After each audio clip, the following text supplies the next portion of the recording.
Тийг дадуулах миний зөвлөгөөг хүлээн авах үедээ Алиса эмнэлэгт хэвтэж байжээ. Энэ хоёр үйлийг үйлдэхийн тулд тэрээр өөрийгөө эмнэлгээс гарах шаардлагатай байгаа тухайгаан эмч нартаа тайлбарлахад тэд нь эмнэлэгтээ үргэлжлүүлэн хэвтхийг зөвлөөд үнэхээр энэ аргууд чинь үйлчлэнэ гэж итгэж байгаа бол гарч болно гэж хэлсэн байдаг. Ингээд тэрээр эмнэлгээс гарсан гэдэг. Алиса ресторан зэрэг олон газарт эдэшний зорилгоор нядлагдах гэж байсан олон амьтныг худалдан авч аварсан гэдэг.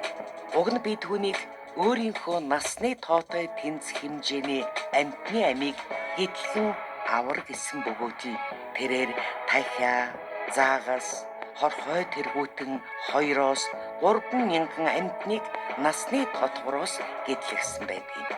Тэрээр худалдаж авсан дахиануудаа ферм дээр тижээж, загаснуудаа задгай усанд гэтлэгэн тавьсан гэдэг.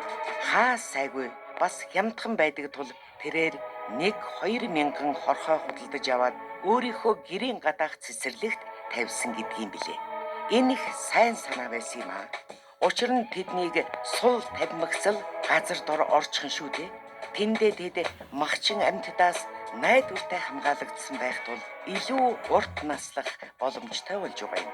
Гэтэл ой мод, нуур, далайд гэтлэгэн тавьсан амьтдын тухайд бол тэндэн байглаас заяасан дайснууд олонтой тул урт удаан амьдрах баталгаа бас байхгүй юм да. Эдгээр номын үйлүүдийг үйлдэн дадуулсны сүүлээр Алиса эмнэлэгт эргэн очиж шинжилгээ өгөхөд эмч нар түүнээс ямар ч хорт хавдрын улмөр олоогүй гэдэг юм. Тэд бүр маш их гайхсан гэдэг. Бүр маш их шүү. Учир нь энэ бол тэдний хувьд бясалгалаар хорт хавдран эмчилсэн хамгийн анхны хүнтэй таарч байгаа нь тэрэ. Тэдний хувьд энэ бол үнэхээр гайхалтай тохиолдол тул түүний тухай ном бичиж гэдэг саналыг тавьжээ. Харин Алиса энэ тухай өөрөө ном бичнэ гэж хэлсэн байдаг. Хожим Алиса надтай биечлэн уулзаж баярлаж талархснаа илэрхийлэхээр Непалд ирсэн. Та одоо надад байгаа бүх амьдралыг бэлгэлсэн гэж хэлж билээ. Хэдийгээр түүний хорт хавдар бүрэн эдгэрсэн боловч энэ өвчин эргэж илрэх болов яадаг бол гэж бодохын ирэхээр Алисагийн эрүүл мэндийн байдлыг цаг үргэлж асуудаг байсан юм. 5 жилийн хугацаанд тэрээр сайн байсан боловч дахин вирус илэрч мөн дахин эдгэрсэн юм. Тэрээр надад тухайн үед түүний амьдрал их жолоод сулбуургүй, эмх замбраагүй болж хуурснаас ийм юм боллоо гэж тайлбарлаж билээ. Удаан хугацаанд тэрээр номын үйл, оюун санааны дадуулах үйлийг ёс журмаар нь үйлдэж байсан боловч яг тухайн цаг үед хэсэг хугацаанд үйлдэх юм болчихсон амьдрал нь нилээдгүй ээдрээтэй болчихсон байжээ. Алисагийн энэ амьдралын туршлага сэтгэлийг илааршуулан засах нь бие махбодыг засахаас илүү чухал гэдгийг харуулж байгаа юм. Тэрээр бясалгал үйлдэж сэтгэлээ хамгаалахаан болсон. Номыг үйлдэж сэтгэл оюуны сахилга батыг сахихаан болж зогсоосон учраас дахин хорт хавдар туссан байна. Өөрийн амьдралыг эмх цэгцтэй болгоно гэдэг ерөөсөн сэтгэлэн эмх цэгцтэй болгохын л нэр юм.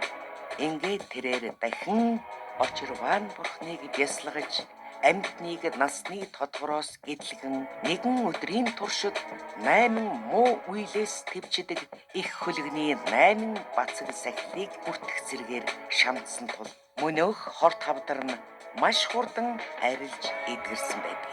Үүний хойно эмч дээрэн очиж шинжилгээ өгөхөд түүний хавдар дахин ул мөргөө арилсан байсан гэдэг. Ийхүү эдгэрснийхээ дараа тэрээр олон удаа телевизийн ярилцлагад оролцож хавдрыг бясалгалаар хэрхэн эдгээсэн тухай хувийн туршилгаан олон нийтэд хуваалцсан байдаг. Тэгэхээр бид бясалгалаар өвчнөөс салж эдгэрч болохч сэтгэлээ нь сахин хамгаалахгүй л бөгөөс амьдрал маань эмх цэгцэн алдаж асуудал бэрхшээл дахин эргэж зовоох болно. Хэрвээ бид өөрсдийн биесийг Бид баримтлахгүй шунал тачаал тэргүүтэн элдв бусад нисванисын хорын ирэхээр болгоос бидний сэтгэл ямарваа сахил хамгаалалтгүй нэгэн болж улмаар өнөөхөл өлегт зовлон бэрхшээлүүд бидэн рүү эргэж ноцохын уг шалтгааныг өөрсдөө л туйрвцгаах хэрэг болох юм шүү.